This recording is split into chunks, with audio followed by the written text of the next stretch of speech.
देवभूमि में बड़ा एक्शन, सड़क पर नमाज पर सख्त रोक का ऐलान। सीएम धामी का साफ संदेश, कानून से ऊपर कोई नहीं, सड़कें नहीं बनेंगी इबादतगाह। लैंड जिहाद पर कार्रवाई के बाद अब सड़कों पर सख्ती, उत्तराखंड में बदल रहा सिस्टम। देवभूमि जहां आस्था है, अनुशासन है और अब कानून का सख्त पहरा भी। उत्तराखंड की शांतिवादियों में इस वक्त सिर्फ चारधाम यात्रा की गूंज नहीं है, बल्कि एक सख्त संदेश भी गूंज रहा है, कानून से ऊपर कोई नहीं। और ये संदेश दिया है खुद पुष्कर सिंह धामी ने। इनको नमाज करनी है, करें भी, नमाज भी करनी चाहिए, जरूर करनी चाहिए। उनका अपना धर्म है तो उसका पालन करें, लेकिन मस्जिद, ईदगाह और ऐसे स्थानों पर पढ़ी जाए जहां पर वो व्यवस्था बनानी है। सार्वजनिक स्थानों को बाधित करने का काम नहीं करना चाहिए, किसी को आपके उससे परेशानी नहीं होनी चाहिए। और इस दौरान ये किसी भी प्रकार से, और कुछ लोग केवल हर बात को वोट बैंक की दृष्टि से देखते हैं, वो भी बिल्कुल ठीक नहीं है कि वोट बैंक की दृष्टि से इसको देखा जाए।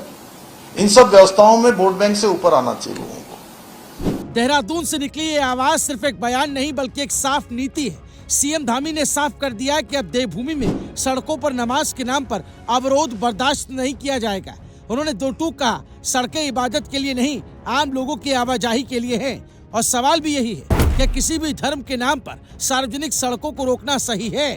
क्या आम जनता को घंटों जाम में फंसा देना आस्था का हिस्सा हो सकता है? धामी का ये रुख अचानक नहीं आया, बल्कि ये उस बड़े बदलाव की कड़ी है जो पिछले कुछ समय से उत्तराखंड में लगातार देखने को मिल रहा है। चारधाम यात्रा के दौरान लाखों श्रद्धालु हर दिन सड़कों पर हैं। ऐसे में एक छोटा सा अवरोध भी बड़े संकट में बदल सकता है। यही वजह है कि सरकार ने साफ कर दिया, इबादत कीजिए, पूरी आजादी है, लेकिन तय जगहों पर, नियमों के तहत और बिना किसी को परेशान किए।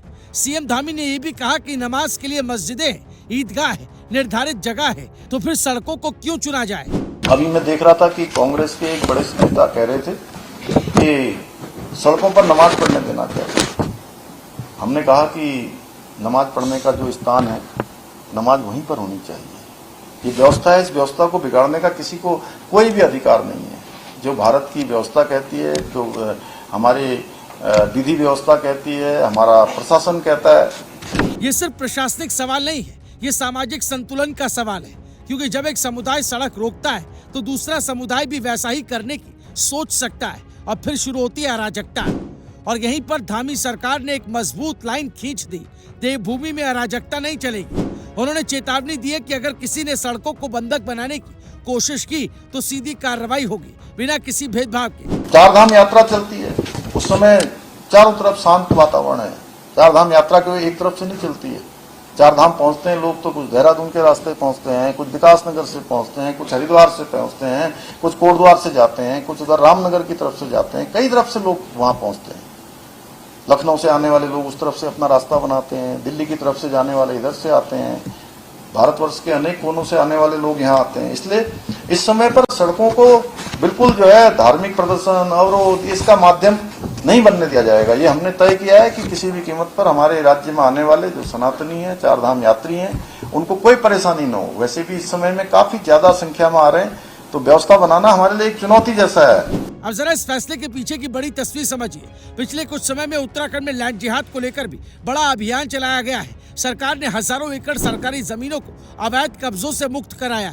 वन भूमि हो, सरकारी जमीनों या सार्वजनिक संपत्ति, धामी सरकार ने साफ कर दिया, कब्जा चाहे किसी का भी हो, हटेगा जरूर। ये सिर्फ जमीन खाली कराने की कार्रवाई नहीं थी, ये एक संदेश था कि कानून का राज सिर्फ कागजों में नहीं, जमीन पर दिखेगा। और अब यही सख्ती सड़कों पर भी दिखाई दे रही है। सीएम धामी का ये कदम उन लोगों के लिए भी जवाब है जो हर सख्त कदम को धर्म के चश्मे से देखने लगते हैं। उन्होंने साफ कहा, आस्था का सम्मान है, लेकिन कानून सर्वोपरि है। इस मुद्दे पर उन्होंने कांग्रेस पर भी निशाना साधा और आरोप लगाया कि कुछ लोग वोट बैंक की राजनीति के लिए सड़क पर नमाज का समर्थन कर रहे हैं। धामी सरकार का स्टैंड यहाँ बेहद स्पष्ट दिखता है, न तुष्टीकरण न भेदभाव, सिर्फ कानून। और यही वजह है कि उनका ये फैसला सिर्फ प्रशासनिक आदेश नहीं है, बल्कि एक मजबूत गवर्नेंस मॉडल की झलक है। देवभूमि उत्तराखंड सिर्फ एक राज्य नहीं, आस्था का केंद्र है, जहां हर साल करोड़ों लोग दर्शन के लिए आते हैं। ऐसे में अगर सड़कें ही अवरुद्ध हो जाएं, अगर यात्रा बाधित हो जाए, तो नुकसान सिर्फ ट्रैफिक का नहीं, बल्कि पूरे राज्य की छवि का होता है। धामी का ये फैसला उसी छवि को बचाने की कोशिश है, जहां आस्था और व्यवस्था साथ साथ चले,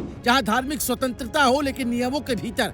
तो साफ है, उत्तराखंड में संदेश बिल्कुल क्लियर है, न सड़क पर अराजकता, सिर्फ नियम, सिर्फ कानून। और यही है वो सख्त प्रशासनिक चेहरा जो आज देवभूमि में नजर आ रहा है। आप क्या सोचते हैं, क्या सार्वजनिक सड़कों पर धार्मिक गतिविधियों पर रोक लगनी चाहिए? क्या धामी सरकार का ये फैसला सही है या ज्यादा सख्त? अपनी राय जरूर दें। वीडियो को लाइक करें, शेयर करें ताकि ज्यादा से ज्यादा लोग इस मुद्दे को समझ सके। और ऐसे ही दमदार खबरों के लिए चैनल को सब्सक्राइब करना बिल्कुल ना भूलें।